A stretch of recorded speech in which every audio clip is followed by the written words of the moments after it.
नमस्कार।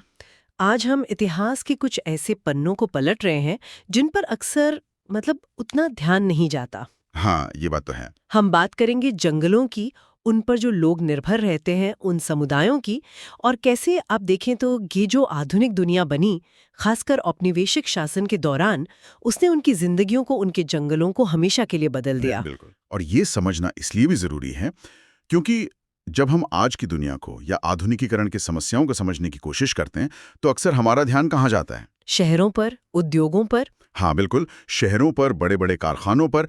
लेकिन इस बड़ी कहानी का एक बहुत अहम हिस्सा वो शायद छूट जाता है कि भाई जो लोग जंगलों में रहते थे या चरवाहे थे या छोटे किसान थे, उनके जीवन पर क्या असर पड़ा। और हमारे पर्यावरण पर। और हाँ, पर्यावरण पर क्या असर पड़ा ये भी उतना ही महत्वपूर्ण है। लोग बढ़े, शहर फैले, समुद्री जहाज चले, और खासकर जब वो लोहे की पटरी वाली रेल आई, हाँ, रेलवे। तो अचानक से जंगलों की अहमियत कैसे बढ़ गई।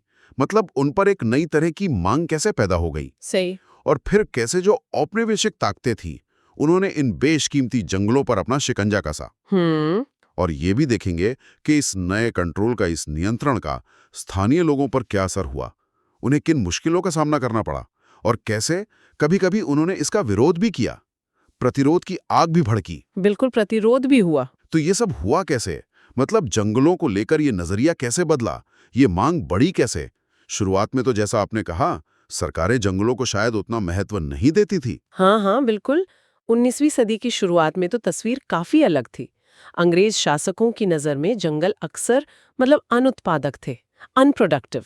अनुत्पादक मतलब बेकार जमीन, ऐसा जंगली इलाका जिसे साफ करके खेती के लायक बनाना चाहिए। अच्छा, खेती के लिए? हाँ, क्योंकि खेती होगी तो सरकार को लगान मिलेगा, राजस्व आएगा, सीधी सी बात है। हम्म। और ये सोच सिर्फ भारत में नहीं थी।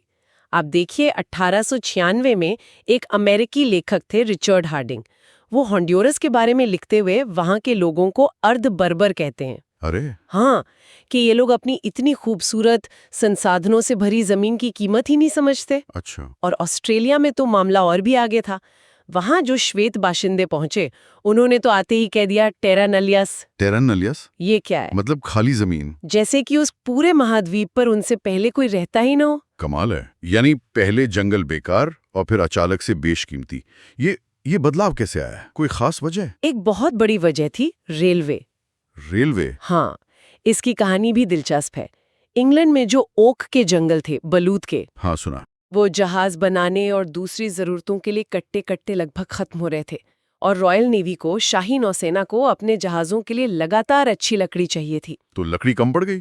हाँ, कम पड़ गई। तो फिर नजर पड़ी भारत के विशाल जंगलों पर। इसीलिए आप देखिए 1820 के दशक से ही भारत के वन संसाधनों का पता लगाने के लिए, उनका नक्शा बनाने के लिए टीमें भेजी जाने लगी, खोजी दल। और फिर रेलवे ने इस जरूरत को और भी ज्यादा बढ़ा दिया होगा? कई गुना बढ़ा दिया। आप सोचिए, रेल की पटरियों को अपनी जगह पर टिकाए रखने के लिए उनके नीचे लकड़ी के मोटे मोटे तख्ते लगते हैं। हाँ, वो स्लीपर्स। हाँ, बिल्कुल, स्लीपर्स। आप जरा अंदाजा लगाइए, सिर्फ 1 मील यानी करीब 1.6 किलोमीटर लंबी पटरी बिछाने के लिए कितने स्लीपर्स चाहिए होते होंगे? बहुत सारे लगते होंगे, पर कितने? 1000, 2000, कुछ अंदाजा? करीब 1760 से लेकर 2000 स्लीपर्स। 1 मील के लिए? हाँ, सिर्फ 1 मील के लिए। अब इस आंकड़े को भारत में फैले रेलवे नेटवर्क के लिहाज से देखिए। 1890 तक भारत में लगभग 25,000 किलोमीटर लंबा रेलवे नेटवर्क फैल चुका था। 25,000 किलोमीटर? हाँ, और सिर्फ एक उदाहरण ले, लाहौर से मुल्तान तक जो उत्तरी राज्य रेलवे लाइन बिछाई गई, उसके लिए ही करीब 22 लाख स्लीपर्स की जरूरत का अनुमान था। 22 लाख स्लीपर सिर्फ एक लाइन के लिए? ये आंकड़े तो होश उड़ाने वाले हैं। है ना? इसका तो सीधा मतलब है कि पेड़ों की अंधाधुंध कटाई हुई होगी। बिल्कुल, अंधाधुंध कटाई। एक अनुमान है कि 1700 से 1995 के बीच दुनिया ने अपने कुल वन क्षेत्र का लगभग 9.3% हिस्सा खो दिया। क्यों? खेती के लिए, उद्योगों के लिए, चराई के लिए, ईंधन की लकड़ी के लिए।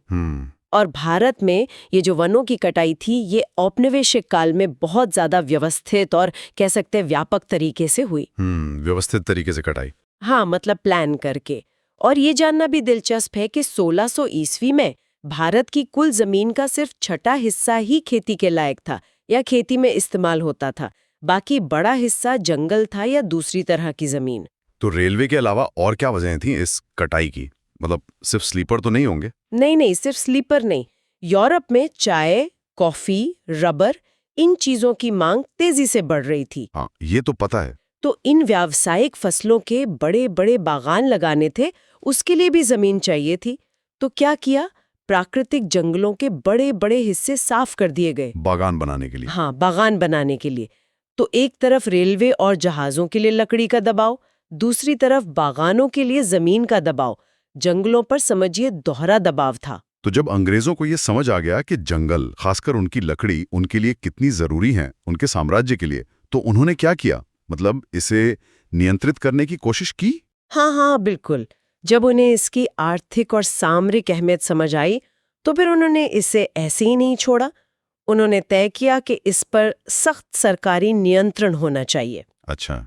और इसके लिए बाकायदा एक जर्मन विशेषज्ञ, डाइट्रिच ब्रैंडिस, उनको भारत का पहला इंस्पेक्टर जनरल ऑफ फॉरेस्ट्स बनाया गया। जर्मन विशेषज्ञ? हाँ, डाइट्रिच ब्रैंडिस।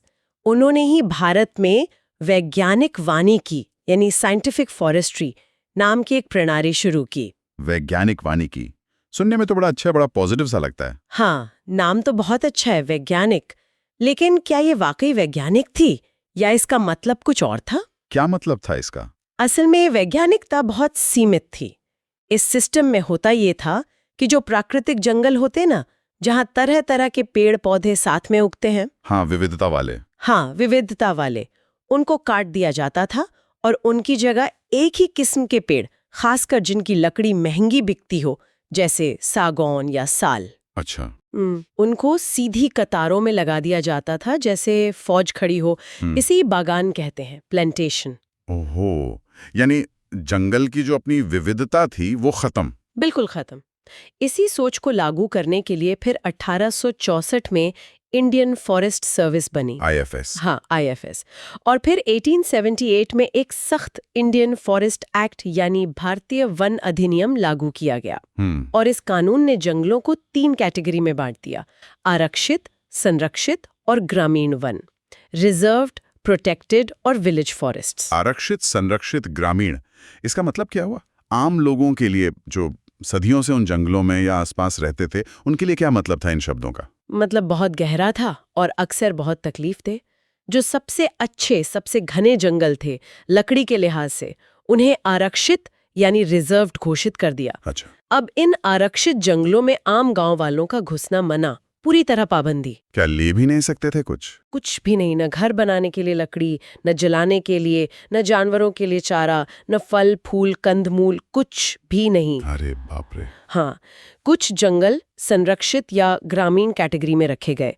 वहां से गांव वाले कुछ हद तक लकड़ी वगैरह ले सकते थे, लेकिन उन पर भी कई तरह की पाबंदियां थीं। नतीजा क्या हुआ? नतीजा ये हुआ कि उनकी रोजमर्रा की जिंदगी की कई गतिविधियां जो पीढ़ियों से चली आ रही थीं, वो रातों रात गैर कानूनी हो गईं। इल्लीगल। ये तो सीधा टकराव हो गया। मतलब सरकार जिसे अच्छा जंगल मान रही थी, सीधी लकड़ी वाला जंगल, वो गांव वालों की जरूरतें पूरी नहीं कर रहा था। बिल्कुल, यहीं पर असली टकराव था। औपनिवेशिक वन नीति और स्थानीय जरूरतों के बीच का बुनियादी टकराव। गांव वालों के लिए अच्छा जंगल क्या था? वो जिसमें तरह तरह के पेड़ पौधे हों, विविधता हो। क्यों? क्योंकि उन्हें सिर्फ इमारती लकड़ी थोड़ी चाहिए थी। उन्हें तो ईंधन के लिए सूखी टहनियां चाहिए थीं, जानवरों के लिए घास और पत्ते चाहिए थे, खाने के लिए फल कंद मूल चाहिए थे, दवाइयों के लिए जड़ी बूटियां। हाँ, ये सब जरूरतें थी। वो सियाड़ी लता से रस्सियां बना लेते थे, सेमर के पेड़ की छाल से कद्दूकस बना लेते थे, महुआ के फूल चुनकर उससे तेल निकालते थे, खाना पकाने के लिए, दिया जलाने के लिए, यहाँ तक कि शराब भी बनाते थे। लेकिन वन विभाग के लिए ये सब बेकार चीजें थीं। उन्हें क्या चाहिए था? सिर्फ लकड़ी। हाँ, सिर्फ जहाज और रेलवे के लिए सीधी, मजबूत, लंबी लकड़ी देने वाले पेड़, खासकर सागौन और साल। तो गांव की जरूरत और सरकार की जरूरत में जमीन आसमान का फर्क था। और ये कहानी सिर्फ भारत की नहीं है। हाँ। आपने जावा का भी जिक्र किया था शुरू में। वहां क्या हुआ डच शासन के तहत? कहानी काफी मिलती जुलती है। जावा, जो आज का इंडोनेशिया है, वहां डचों का शासन था। हाँ। वहां सागौन के बहुत घने जंगल थे और एक समुदाय था कलांग। हाँ, कलांग। ये लोग परंपरागत रूप से लकड़ी काटने और झूम खेती करने में बड़े माहिर माने जाते थे। इतने कुशल के कहते हैं उनके बिना राजाओं के महल बनाना भी मुश्किल था। अच्छा। डचों ने भी जावा के सागौन की जंगलों का जबरदस्त इस्तेमाल किया, खासकर रेलवे स्लीपर बनाने के लिए। अंदाजा लगाइए 1882 में अकेले जावा से कितने स्लीपर बाहर भेजे गए? भारत से तो बहुत जा रहे थे, जावा से कितने? लगभग 2,80,000। 2,80,000, यानी वहां भी जबरदस्त कटाई हुई। डचों ने ये कैसे किया? कोई खास सिस्टम का वहां भी? हाँ, वहाँ उन्होंने ब्लैंडुंग-डियनस्टीन नाम का एक सिस्टम लागू किया। ब्लैंडोंग क्या? ब्लैंडुंग-डियनस्टीन ये एक तरह की बेगार थी, जबरन मजदूरी। बेगार? हाँ, इसके तहत कुछ खास गांवों को लगान माफी दी जाती थी। शर्त ये थी कि वे जंगल काटने और लकड़ी धोने के लिए सरकार को मुफ्त में मजदूर और भैंसे देंगे। यानी लगान मत दो पर मुफ्त में काम करो। बिल्कुल। और ये कितना बड़ा संसाधन था, इसका अंदाजा एक डच अधिकारी डर्क वैन हॉगेनडॉर्फ की बात से लगता है। उसने बहुत पहले 1799 में ही कहा था कि बटाविया यानी जकार्ता के पास के जंगलों की कटाई रोको। ये लकड़ी जहाज बनाने के लिए बहुत कीमती है, लेकिन डच लोग इसे बर्बाद कर रहे हैं। और विडंबना देखिए, आज वही जावा द्वीप जो कभी अपने घने सागौन के जंगलों के लिए जाना जाता था, हाँ। वो दुनिया में चावल उत्पादन के लिए मशहूर है। जंगल साफ करके खेत बना दिए। हाँ, जंगल साफ करके खेत बना दिए गए। वापस भारत आते हैं। ये जो नए वन कानून बने, इनका आम लोगों की जिंदगी पर, उनकी रोजमर्रा की जिंदगी पर क्या असर पड़ा? लकड़ी चारा ना ले पाना तो एक बात हुई, और क्या मुश्किलें आईं? उनकी पूरी जीवन शैली ही उथल-पुथल हो गई।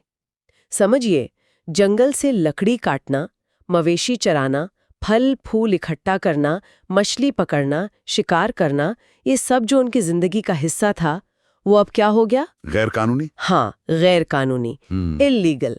और अगर पकड़े गए तो सजा मिलती होगी। सजा तो मिलती ही थी, लेकिन उससे पहले वन रक्षकों की दया पर निर्भर होना पड़ता था। वो अक्सर घूस मांगते थे। औरतों के लिए जलावन की लकड़ी लाना मुश्किल हो गया, और अगर कोई सिपाही या जंगल का गार्ड पकड़ ले तो उन पर झूठे इल्जाम लगाकर परेशान करने की घटनाएं भी आम हो गई थीं। आपने शिकार का भी जिक्र किया। शिकार पर पाबंदी क्यों लगाई? क्या जानवरों को बचाने के लिए? नहीं, कम से कम शुरू में तो वजह ये बिल्कुल नहीं थी। अंग्रेज अफसर जो थे वो बड़े जानवरों को, खासकर बाघ, तेंदुए, भेड़ियों जैसे शिकारियों को, उनको जंगलीपन का, बर्बरता का प्रतीक मानते थे। अच्छा। हाँ, उन्हें लगता था कि इन खतरनाक जानवरों को मारकर वो भारत को सभ्य बना रहे हैं, सिविलाइज कर रहे हैं। जानवरों को मारकर देश को सभ्य बनाना, ये कैसी सोच है? सोच यही थी, और ये इतनी गहरी थी कि बड़े पैमाने पर शिकार को एक खेल की तरह, एक स्पोर्ट की तरह बढ़ावा दिया गया।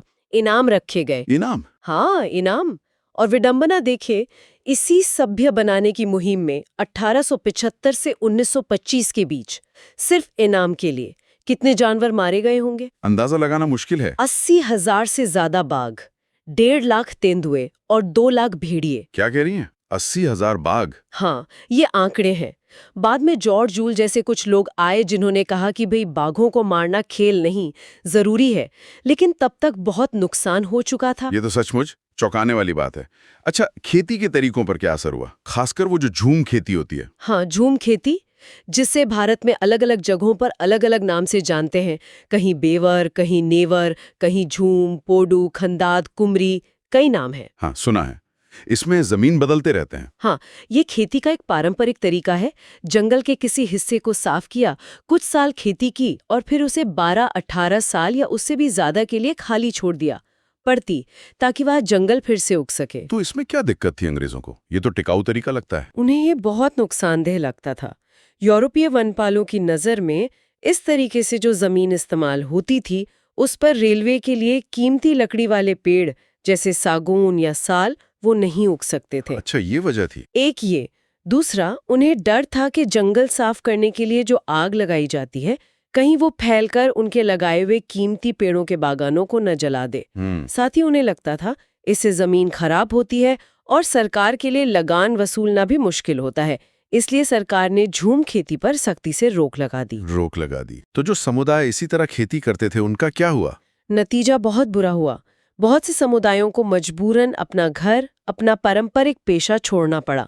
उन्हें जंगलों से हटाया गया। कहाँ गए वो लोग? कुछ को अपना काम बदलना पड़ा, वो बागानों में मजदूर बन गए या कहीं और चले गए। और जैसा होता है, जब लोगों की रोटी रोजी छीन ली जाती है तो कुछ ने इसके खिलाफ आवाज उठाई, विद्रोह किया। तो ये जो सारे बदलाव हुए, जंगल पर ये नया सरकारी कंट्रोल आया, क्या इससे किसी को फायदा भी हुआ या ये सिर्फ नुकसान की ही कहानी है? देखिए, ये सच है कि बड़े पैमाने पर स्थानीय समुदायों को नुकसान हुआ, लेकिन हाँ, कुछ लोगों के लिए खासकर व्यापार में नए अवसर भी बने। कैसे? भारत में और दुनिया में कई समुदाय थे जो सदियों से जंगल की चीजों का व्यापार करते थे। जैसे भारत में बंजारे थे। हाँ, बंजारे। वो मध्यकाल से ही जंगलों से हाथी दांत, खालें, सींग, रेशम के कोकून, मसाले, जड़ी बूटियां, गोंद, राल ये सब लाकर शहरों गांवों में बेचते थे। लेकिन ब्रिटिश राज आने के बाद तस्वीर बदल गई। वन उत्पादों के व्यापार पर काफी हद तक सरकार का कंट्रोल हो गया, मोनोपोली हो गई। सरकार का कंट्रोल? हाँ, सरकार ने जंगलों से ये चीजें निकालने का अधिकार बड़ी बड़ी यूरोपीय व्यापारिक कंपनियों को ठेके पर दे दिया। ओहो, तो स्थानीय लोगों का क्या हुआ? उनका पारंपरिक अधिकार खत्म हो गया। हाँ, कुछ लोगों को वन विभाग में छोटी मोटी नौकरी मिल गई, जैसे चौकीदार या गार्ड की, या लकड़ी कटाई में मजदूरी मिल गई, लेकिन अक्सर ये काम कम मजदूरी वाले और शोषण वाले होते थे।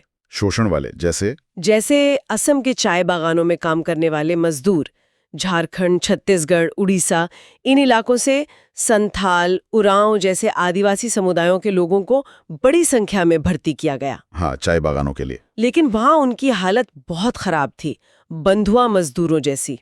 मजदूरी कम, काम के घंटे ज्यादा, रहने की जगह बुरी, और वो आसानी से अपने घर वापस भी नहीं जा सकते थे। ठेकेदारों के चंगुल में फंसे रहते थे। एक और उदाहरण देखिए, मध्य भारत के बैगा समुदाय का। वो झूम खेती करते थे। 1892 में उन्होंने सरकार को एक याचिका दी। उसमें लिखा कि झूम खेती बंद होने से वे भूखे मरने की हालत में हैं। उनके पास जीने का कोई और साधन नहीं बचा है। ये तो बहुत दुखद है। और इससे भी भयानक कहानी अमेज़न के जंगलों की है, पुटुमायो इलाके में। वहां पेरुवियन रबर कंपनी ने स्थानीय विटोटो इंडियन लोगों से जबरदस्ती रबर निकलवाने के लिए उन पर इतने जुल्म किए। जुल्म? हाँ, बेइंतहा जुल्म। अनुमान है कि 1900 से 1912 के बीच सिर्फ 12 सालों में यातना, बीमारी और जबरन घर छोड़ने के कारण वहां तकरीबन 30,000 स्थानीय लोगों की मौत हो गई। 30,000? सिर्फ 12 साल में। ये तो नरसंहार जैसा है। बिल्कुल। जाहिर है लोग इस जुल्म को, इस अन्याय को चुपचाप तो नहीं सह रहे होंगे। क्या इसके खिलाफ आवाजें उठी, विद्रोह हुए? बिल्कुल हुए। इतिहास गवाह है, जब भी अन्याय हद से गुजरता है तो प्रतिरोध होता ही है। भारत में वन समुदायों के बीच से कई ऐसे नेता निकले जिन्होंने अंग्रेजी हुकूमत और उनकी नीतियों के खिलाफ लड़ाई लड़ी। कौन थे वो नेता? जैसे छोटा नागपुर के सिद्धू और कानू, जिन्होंने संथाल विद्रोह का नेतृत्व किया। बिरसा मुंडा, जिन्हें आज भी भगवान मानते हैं लोग। हाँ, भगवान बिरसा मुंडा। और आंध्र प्रदेश के अल्लूरी सीतारामा राजू, जिन्होंने रंपा विद्रोह का नेतृत्व किया। इन सबको आज भी लोकगीतों और कहानियों में याद किया जाता है। थोड़ा रुककर महात्मा गांधी का नाम भी आता है आजादी की लड़ाई में। क्या उनका इन विद्रोहों से सीधा जुड़ाव था? देखिए, महात्मा गांधी भारत के स्वतंत्रता संग्राम के सबसे बड़े नेता थे। उनका प्रभाव तो हर जगह था, लेकिन ये जो खास आदिवासी या वन विद्रोह थे, इनके सीधे नेता वो नहीं थे। ये स्थानीय स्तर पर उभरे नेता थे। अच्छा, बस्तर के विद्रोह के बारे में कुछ और बताइए। बस्तर ये आज के छत्तीसगढ़ में ना, दक्षिणी हिस्सा? हाँ, बिल्कुल। छत्तीसगढ़ का दक्षिणी भाग अपने घने जंगलों और आदिवासी संस्कृति के लिए मशहूर। हाँ। वहां 1910 में एक बड़ा विद्रोह हुआ था, जिसे भूमकाल भी कहते हैं। भूमकाल? हाँ। इसकी कई पुरानी वजहें थीं, जैसे लगान बढ़ना, अधिकारियों का बर्ताव। लेकिन जो तात्कालिक कारण बना वो था 1905 का सरकार का एक प्रस्ताव। क्या प्रस्ताव था? प्रस्ताव था कि जंगल के 2/3 हिस्से को आरक्षित कर दिया जाए और झूम खेती, शिकार और जंगल से चीजें इकट्ठा करने पर पूरी तरह पाबंदी लगा दी जाए। 2/3 जंगल? हाँ। इससे पहले बस्तर के गांव में एक अपनी व्यवस्था थी। देवसारी, दंड या मान कहते थे उसे। ये क्या था? मतलब अगर एक गांव के लोग दूसरे गांव के जंगल से कुछ लेते थे, लकड़ी या कुछ और, तो बदले में एक छोटा सा शुल्क देते थे। एक तरह से साझा इस्तेमाल की व्यवस्था थी। हाँ, आपसी समझदारी। हाँ, नई नीतियों ने ये सब खत्म कर दिया। विद्रोह की शुरुआत हुई कांगेर वन क्षेत्र से।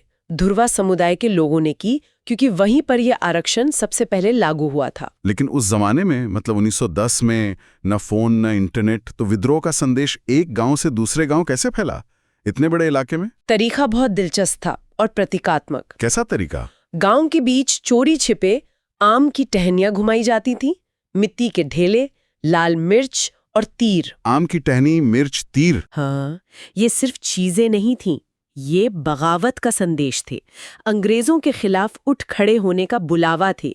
हर गांव इस संदेश में अपना कुछ योगदान देता था। कमाल का तरीका। हाँ, इस विद्रोह के एक प्रमुख नेता थे गुंडाधुर, नेतानार गांव के। उनके बारे में कई कहानियां हैं। कैसी कहानियां? स्थानीय बुजुर्ग बताते हैं कि लड़ाई के दौरान उनमें ऐसी शक्ति आ गई थी कि वो हवा में उड़ सकते थे, और जब अंग्रेज फौज ने उन्हें घेर लिया तो वो इसी तरह उड़कर बच निकले। हवा में उड़कर? हाँ, ये कहानियां दिखाती हैं कि लोग अपने नायकों को कैसे याद रखते हैं, उन्हें कितनी इज्जत देते हैं। तो क्या बस्तर का ये विद्रोह सफल रहा? क्या वो अंग्रेजों को रोक पाए? अंग्रेजों ने सेना भेजी और विद्रोह को बहुत बेरहमी से कुचल दिया। सैकड़ों लोग मारे गए, गांव जला दिए गए, नेताओं को पकड़ लिया गया या वो मारे गए। ओहो, तो असफल रहा? पूरी तरह असफल भी नहीं कह सकते। विद्रोह इतना जबरदस्त था कि सरकार हिल गई। उन्हें जंगल आरक्षण का काम कुछ समय के लिए रोकना पड़ा, और बाद में जो इलाका आरक्षित किया भी गया वो पहले जितना सोचा था उससे घटाकर लगभग आधा कर दिया गया। अच्छा, तो ये एक जीत थी। हाँ, ये विद्रोहियों की एक महत्वपूर्ण जीत थी, भले इसकी कीमत बहुत भारी चुकानी पड़ी। और जावा में जहां डच थे, क्या वहां भी ऐसा कोई प्रतिरोध हुआ? हाँ, जावा में भी हुआ। वहां रांदू ब्लातुंग गांव के पास एक व्यक्ति थे, सुरोंती को सामिन। सुरोंती को सामिन? हाँ, वो सागौन के जंगल में रहते थे। उन्होंने लगभग 1890 के आसपास एक आंदोलन शुरू किया। सामिन और उनके साथियों ने डच सरकार के सामने एक बुनियादी सवाल खड़ा कर दिया। क्या सवाल? उन्होंने जंगल पर राज्य के मालिकाना हक पर ही सवाल उठाया। उनका तर्क बहुत सीधा था, हवा, पानी, जमीन, लकड़ी, ये सब किसने बनाया है? प्रकृति ने। हाँ, प्रकृति ने, राज्य ने तो नहीं बनाया। तो फिर राज्य का इन पर अधिकार कैसे हो सकता है? ये तो बहुत मौलिक सवाल है। बिल्कुल। उन्होंने डच सर्वे करने वालों का विरोध किया, लगान देने से मना कर दिया, और जब डच उनसे जबरदस्ती काम लेना चाहते थे तो वो जमीन पर लेट जाते थे। जमीन पर लेट जाते थे? हाँ, ये सामिनवाद आंदोलन काफी फैला और डचों के लिए काफी सिरदर्द बना। ये बहुत दिलचस्प है। तो क्या समय के साथ, खासकर 20वीं सदी में या देशों के आजाद होने के बाद, इन वन नीतियों में कोई बदलाव आया? क्या सरकारों ने कुछ सीखा? बदलाव तो आया है, लेकिन अक्सर बहुत धीरे धीरे, और कई बार किसी बाहरी दबाव या नए संकट की वजह से। जैसे दूसरे विश्व युद्ध के दौरान जब जापान इंडोनेशिया पर कब्जा करने वाला था। हाँ। तो उससे ठीक पहले डचों ने क्या किया? फूंक डालो और भागो नीति अपनाई।